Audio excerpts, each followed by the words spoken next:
केसरिया तेरा इश्क है पिया रंग जाऊं जो मैं। বলিউডের জনপ্রিয় দম্পতি রণবীর কাপুর ও আলিয়া ভাট তাদের প্রথম কন্যা রাহার জন্মের পর থেকে পিতৃত্ব ও মাতৃত্বের আনন্দে মগ্ন। সম্প্রতি দ্বিতীয় সন্তানের পরিকল্পনা নিয়ে তারা বেশ কিছু ইঙ্গিত দিয়েছেন, যা তাদের অনুরাগীদের মধ্যে উত্তেজনা সৃষ্টি করেছে। সম্প্রতি এক সাক্ষাৎকারে আলিয়া ভাট জানান, প্রথম সন্তানের আগে তারা একটি পুত্র সন্তানের নাম ঠিক করে রেখেছিলেন। তিনি বলেন, আমি আর রণবীর যখন বাবা মা হওয়ার প্রস্তুতি নিচ্ছিলাম, তখন ফ্যামিলি গ্রুপে বেশ কয়েকটা নামের প্রস্তাব দিয়েছিল সকলে। সেখান থেকেই একটি পুত্র সন্তানের নাম আমাদের ভালো লেগে যায়।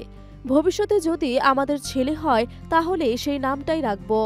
এছাড়াও রণবীর কাপুর সম্প্রতি এক সাক্ষাৎকারে জানান, তিনি খুব শীঘ্রই দ্বিতীয় উল্কি করানোর পরিকল্পনা করছেন, যা হয়তো ৮ সংখ্যা সম্পর্কিত হতে পারে।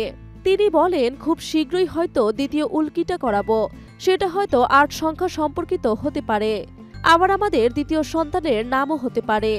এতে অনুরাগীদের মধ্যে প্রশ্ন উঠেছে, তবে কি আলিয়া ভাট আবার অন্তঃসত্ত্বা?